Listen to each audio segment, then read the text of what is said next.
This is section 7.2 where we're looking at rational exponents. In the last section we learned about how to evaluate square roots, cube roots, and higher roots, and some of the special rules that have to apply whenever we have even roots versus odd roots. Now that we've done that, we're going to start looking at ways that we can simplify expressions that involve radicals. Now there are a couple of different ways of simplifying these types of expressions. One is to think of radicals as exponents. It turns out that there is a connection between exponents, raising things to powers, and roots. Right? Well, we already kind of understand there's a little bit of a connection because the square root is kind of the opposite of the square, right? In the sense that they cancel each other out whenever the numbers inside is positive. The same thing is true for cube roots. In fact, no matter what number you start with, if you cube it and then cube root it, they cancel each other out and you get back to the number you started with. So that connection gives us a tool to be able to simplify expressions that involve radicals. Then in the next coming sections we're going to look at other ways to simplify radical expressions, leaving the radicals in the problem. But for now, let's take a look at rational exponents. So to begin with, let's take a look at what it is that connects radicals with exponents. You'll remember from the last section that we saw, let's say, for example, we're looking at the cube root of a cubed, right? We said that that was a, right? What if we wanted to think of this radical as a power, right? Well, what we have, if we think of it as a power, is a cubed raised to something that gives me a to the first power, right? Now, do you remember what you do with exponents like this and this, whatever it is, when you raise one power to another and end up with something new? What you do is you multiply those, right? Power to a power means multiply. So you should have 3 times whatever's in the box needs to equal 1. Now, what can you multiply by 3 that gives you 1? Well, the answer is, wait for it, 1/3. Okay? That says the cube root is the same as 1/3. Right? Okay, so what if we did that in general? What if we looked at any root? Well, the fourth root's going to be a to the 1 over 4. The fifth root's going to be 1/5. And so forth. What you have is a general rule that looks like this. If you ever have a raised to the 1 over n power, that's the same thing as the nth root of a. So now we know what it means to have a fraction up there in my exponent, right? And by the way, if n is even, we need to make sure and assume that a is positive, right? Because if n is even, you can't take even roots of negative numbers, so we're going to assume that's true. If n is odd, then a is any real number. So now all you got to do to be able to convert back and forth between these radicals and exponents is remember the rule that the radical index is always the denominator, right? It's 1 over that number in the exponent. So 25 to the 1/2 is the same thing as a 2 root of 25. 2 root being the square root, it's going to give me the square root of 25, which is 5. What about 1/3? Negative 8 to the 1/3 is going to be the cube root of negative 8, which we know is negative 2. And in an expression like this, if all it says is rewrite the expression in radical notation, then all I got to do is write the fourth root of 5xy squared, and I can't simplify that any further at this point, so that is my final answer. I've just written it as a radical because you have a 1/4 becomes a fourth root. Now, what if you want to go the other direction? Well, yeah, it's just we went this way with our examples. What if we wanted to go that way? We can do that, right? We can write radical expressions with rational exponents. That is, I can write this as 5xy all raised to the 1/4 power. If I have this as my radical, a cubed b over 2, and I have the fifth root of it, then that's going to be the same thing as a cubed b over 2 to the 1/5 power. Now, how might we use that to simplify radical expressions? Let's look at that. Well, in order to simplify radical expressions, I've got to be able to handle any type of fraction up here. So here's the rule that we would need to remember for a to the m over n. We already know that if it's an n in the denominator, then that's the root. Well, just realize that a to the m over n is the same thing as a to the 1 over n raised to the mth power, right? Because if you multiply m times 1 over n, you get m over n. Or it's the same thing as a to the m raised to the 1 over n power. Now what are those? Well, this one, if I write it right here, is the same thing as the nth root of a all raised to the mth power. This one right here is the same thing as a to the m, take the nth root of that. But in both cases, the power is the numerator right here, and the root is the denominator, right? So there's the power in every case, and then the root is the denominator in each case. Okay, so let's use that to evaluate some expressions that have rational exponents. 8 to the 4/3 would mean either the cube root of 8 to the 4th or the cube root of 8 all raised to the 4th. Now, which one of those is easier to do? Right? Try it, right? Just try one. If I want to raise 8 to the 4th power, I'm going to get a huge number. And then if I get a huge number, I've got to take the cube root of. Now, I'll get the same answer if I do it in the other order, which is actually a whole lot easier. What's the cube root of 8? Well, that's 2, and 2 raised to the 4th is 16. I can get the answer real quick. So sometimes one way is easier than the other, but the two answers will give you an equivalent answer. What about 25 to the 3/2? That's going to be the square root of 25 all raised to the 3rd power, because the denominator is the root, it's a 2 root, and the power is the power. This numerator is the power. So it's 5 cubed, which is 125. Okay, now what about negative 81 to the 3/4? Well, realize that the order of operations that you learned back in grade school, PEMDAS, please excuse my dear Aunt Sally, you've got parentheses,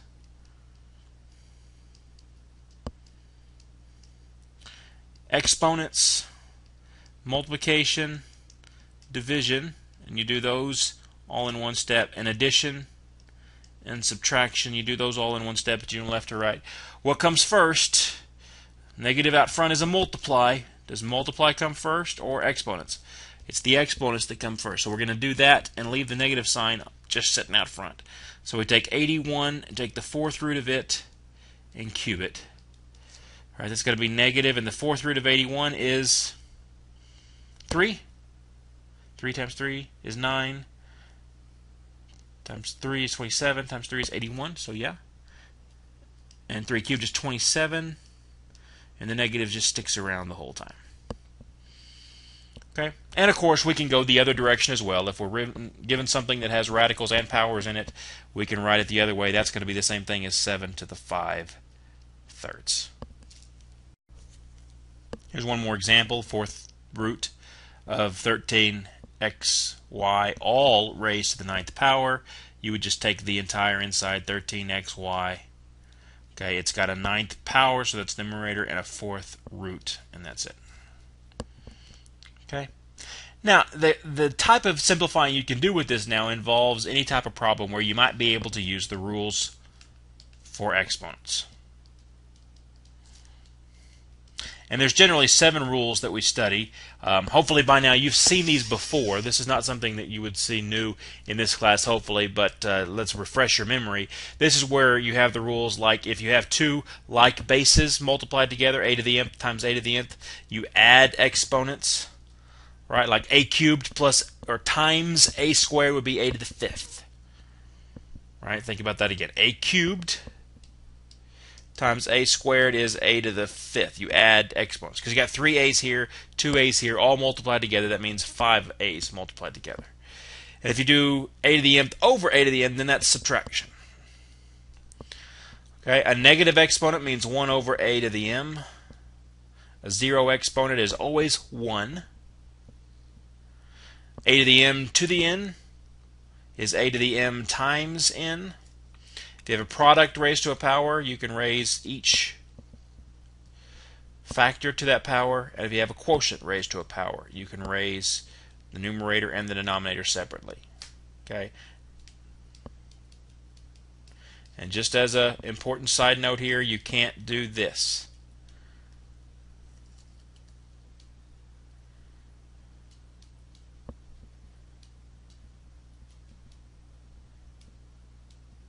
You can't just split a to the a plus b to the m to a to the m plus b to the m. You can't do that. Okay, doesn't work. All right, so big no, no, no.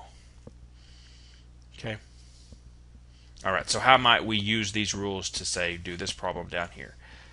7 to the 1/2 times 7 to the 1/3 means 7 to the 1/2 plus 1/3, which means we need common denominators, so that's going to be 7 to the common denominator is 6, so I get 3/6 plus 2/6, so 7 to the 5/6 is my answer.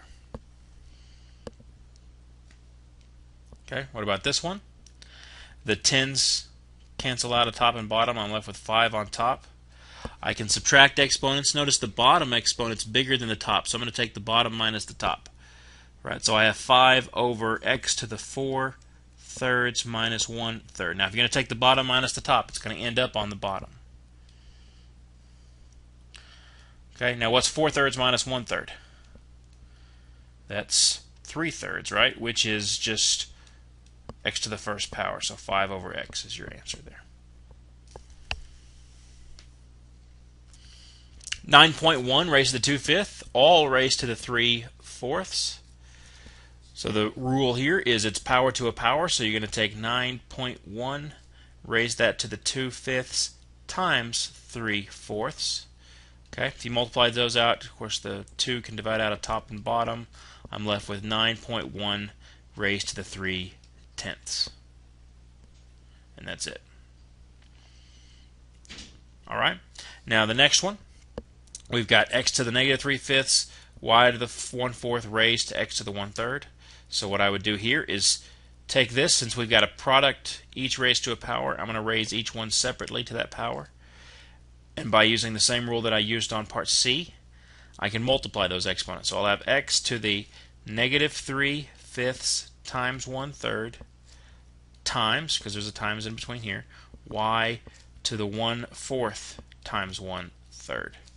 Okay, it gives me x to the, and the 3's cancel, so I have a 1 here and a 1 here, negative 1/5 times y to the 1/12. Now I'm not completely done because I never leave negative exponents in my problem, because there's a rule that says I can write this as 1 over x to the 1/5. So this becomes y to the 1/12, and I move the negative exponent here down to the bottom. I get x to the positive 1/5. And that is as simplified. You know it's simplified when you can't combine any more like bases. We have no more products or quotients inside an exponential, and you have no negative exponents. That's how you know when you're done. Now here are some examples of how we might use the techniques that we have covered in this section to be able to simplify expressions involving radicals. What we'll do is we'll first use the knowledge of converting radicals to fractional or rational exponents. Then we'll use the rules for exponents to simplify, and then convert back to radicals when we're done. So go from radicals to exponents, simplify using the rules for exponents, and come back to radicals. Right? Radicals, convert them to exponents, then simplify, and convert them back to radicals. Let's try this one. Alright, what about this guy? Let's take x cubed and take the 6th root of it. That's going to be the same thing as x to the 3/6, right? Well, we can reduce that fraction. 3/6 is 1/2. And what's x to the 1/2? Well, that's the 2 root, or square root of x. So it turns out the 6th root of x cubed is simply the square root of x. It's a little bit simpler form to write that in. Right? You see that? Alright, what about this? Let's take the cube root of a to the 12th. So that's 8a to the 12th to the 1/3 power. So I can do that to each one of these. Right? Now 8 to the 1/3, right? That's just the cube root of 8. And we'll have a to the 12/3, right? Because 12 times 1/3 is 12/3. So the cube root of 8 is 2, and then 12 divided by 3 is 4, so that's a to the 4th power. We've simplified it. Notice how all you got to do if you have an exponent inside and a root is just divide. 12 divided by 3. You get 4. So I could have done this almost in my head, right? Cube root of 8 is 2. Cube root of a to the 12th is a to the 4th. Okay? All right, let's take a look at this one. This is going to be the same thing as x to the 4th y squared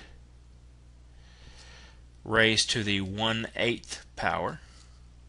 So that's x to the 4/8 y to the 2/8. Just multiplying this into each exponent here. So that becomes x to the 1/2 y to the 1/4. Now, if I want to write this together as one radical, it would be actually a little bit more helpful to have them as the same root. So I'm going to do a little bit of manipulating here. I'm going to turn this 1/2 back into not 1/2 but 2/4, right? You see, that's the same thing as 1/2, but now my two